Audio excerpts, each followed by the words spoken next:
From the Scripps Studios, this is 10 News. A weekend motorcycle ride turns tragic in the North County. Good evening, I'm Riel Creighton. Right now, police trying to piece together what happened. 10 News reporter Emily Thode live at the medical examiner's office. Emily, they still have not identified that man killed.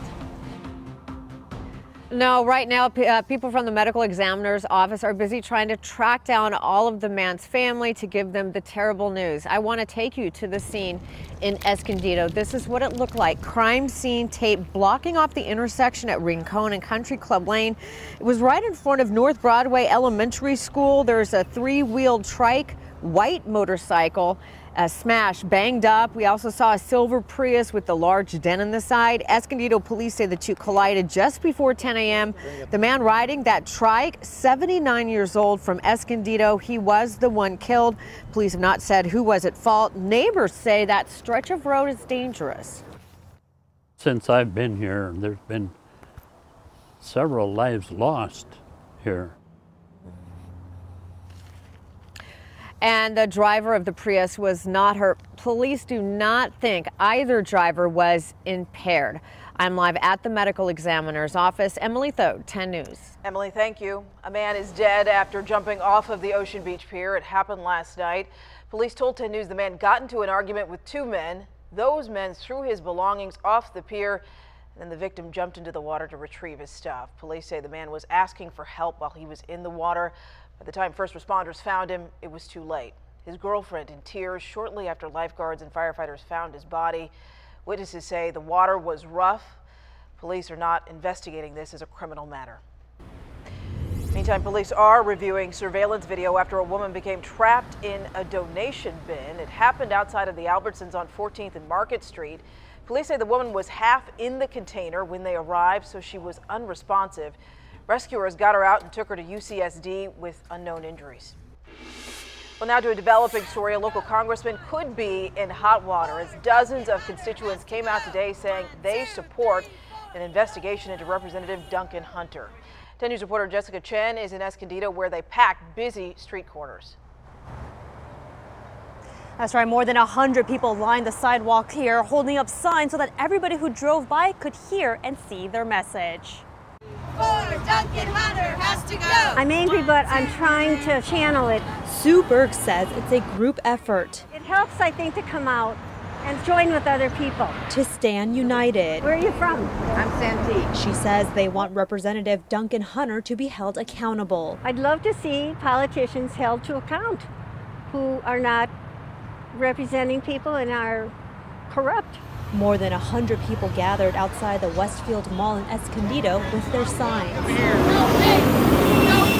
Last month, the Department of Justice opened a criminal investigation into Hunter, saying he and his wife inadvertently used a credit card tied to his re-election campaign for personal use. You know, $65,000. Ted Duvall says he was angry when he heard about this. I was very pleased to hear that the Justice Department took over the investigation of his ethics violations.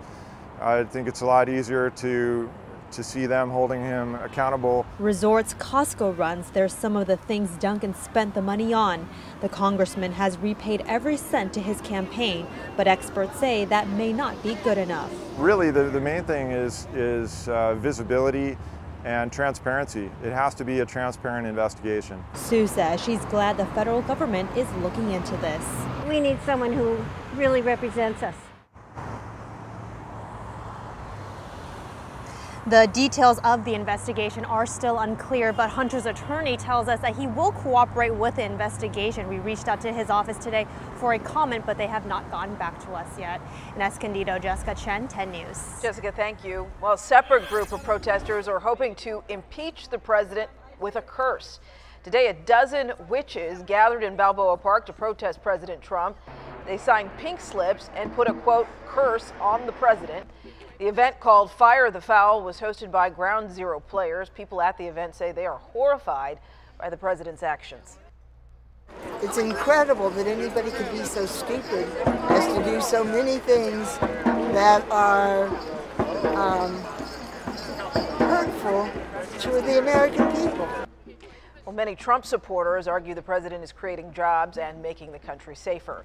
Meantime, with the Russian investigation dominating headlines, the president striking back today as the man who heads up the congressional investigation faces more questions. ABC's David Wright is tracking the new developments from Washington. Having already called the investigation into Russian meddling in the U.S. election a witch hunt, President Trump was back at it again today, venting his outrage on Twitter.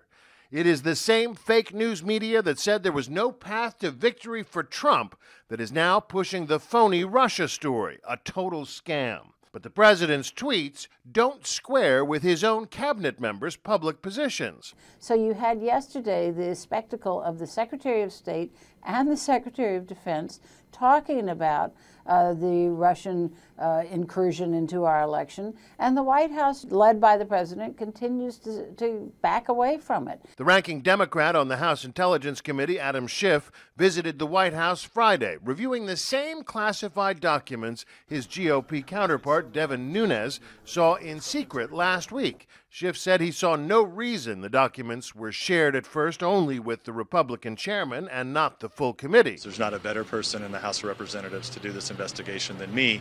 Also dominating the Russia conversation, Trump's former national security advisor Mike Flynn. He's now requesting immunity in exchange for his testimony. Were you trying to tell the Justice Department to grant immunity to Michael Flynn? On Friday, Trump would not stay for an answer to those questions, but he did tweet that Mike Flynn should ask for immunity. Apparently, Trump's views on immunity have changed since the campaign, when he railed at Hillary Clinton aides granted immunity for testifying about her email server. And if you're not guilty of a crime, what do you need immunity for, right? So does the president think that Mike Flynn is guilty of a crime? I think he believes that Mike Flynn should go testify. So far, no one in Congress has taken Flynn up on his request for a deal. David Wright, ABC News, Washington. Taking a live look outside, it is a picturesque San Diego spring day. 10 News Pinpoint weather anchor Jennifer De La Cruz tracking some fog moving in overnight. Fog moving in overnight, but it was absolutely beautiful today. Great way to start the weekend. A whole lot of sunshine, not a whole lot of clouds in the sky. Such a great Saturday for you if you were able to get outside. Live look outside in Coronado. Very clear, not a whole lot of cloud coverage, but we do have that fog moving in starting overnight. Temperatures right now 70 degrees and sunny in San Diego, 63 in La Jolla, 68 in Kearney Mesa, 72 in El Cajon. 24-hour temperature change. We're warmer than where we were yesterday by 8 degrees in San Diego, 10 degrees Mount Laguna and Campo. Our mountains and deserts feeling a little bit warmer. Overnight tonight on the coast dropping down to 54 degrees. That patchy fog is going to start to move in after 11 o'clock tonight. Inland communities dropping down 51 degrees. Slightly calm winds 5 to 10 miles per hour coming from the west. Mountain areas 48 degrees. That fog is moving in overnight, but it's shaping up to be another nice day tomorrow. And I'm tracking a warm up coming up in your 7-day forecast. All right, Jennifer, we'll wait for that. Meantime, you may have felt an earthquake that rattled the county late last night. The U.S. Geological Survey reports it was a magnitude 3.5 quake. The star on this map showing the epicenter down in Tijuana. It happened at around 11:40 last night. Well, a day at a hotel pool turning deadly. Sky-high carbon monoxide levels killing one child. 13 victims, 7 of them children, were rushed to the hospital in Michigan. One of those children did not survive. Officials say carbon monoxide levels were too high in both the pool area and parts of the hotel building. Witnesses say the pool looked like a mass casualty scene. And I walked past the pool, and there were literally just 5 bodies laying. Kids were surrounded the pool, passed out, throwing up. The entire hotel was evacuated. Investigators are looking at the pool heater as a possible source of the toxic gas. New details, a chilling video showing what led up to that church bus crash that killed 13 people in Texas. He's going to hit somebody head on, or he's going to kill his own damn self. Somebody needs to get this guy off the road. Jody Coulter was driving behind that truck and called 911. His girlfriend shot this video. Coulter says the driver was all over the road. Police say 20-year-old Jack Young was behind the wheel. The truck slammed into a church bus heading home from a Bible study retreat. Coulter says the scene, the truck driver told him he had been texting while driving. I think my mind kind of went blank. I didn't know what to think. I mean, you just cost 13 people's lives. You're talking about grandmothers, grandfathers. Well, there are bans on texting and driving in 46 states. Texas is not one of them. The NTSB is investigating. There's new information tonight. The pest control worker who fell off of an Escondido house and died has been identified as Jack Ruiz. The medical examiner says he was 66 years old and lived in a small town east of Alpine. A co-worker found him on the ground outside of a home on Oak Hill Drive in Escondido Thursday. It appeared that Ruiz fell about 10 feet. New video that's not smoke or fog that you're seeing at the top of your screen. That is snow. A witness caught a massive avalanche on a camera on Mount Juneau in Alaska. The snow stopped just 15 feet from a neighborhood at the foot of the mountain. The fire department took these pictures of it piled up on the road. There are no reports of any injuries. Well, with their first game just 2 days away, the Padres are pumping up fans for the season. 10 News reporter Gracia Aguilar was at the team's annual Fan Fest today at Petco Park. Hundreds of fans are showing support for the Padres, and this year Fan Fest has been a huge hit with the crowd. I love San Diego. Coming down, folks. Plenty of room down this way. Padres fans lining up around Petco Park, ready to get the season started. Come out here, have some fun, meet the players and all that stuff, get a lot of free stuff, you know. Some waiting to get up close and personal to some of their favorite players. That was awesome. Saw my hat right here. And Andy Green right there too. Others never too early. Showing their kids what baseball in San Diego is all about. He went last year, and then we've been season ticket holders for a long time. Fans wanting the Padres to know they're rooting for them all the way. The last thing you want is for the Padres to leave. Lord forbid that to happen. Reporting from Petco Park, Gracia Aguilar. I love San Diego. 10 News.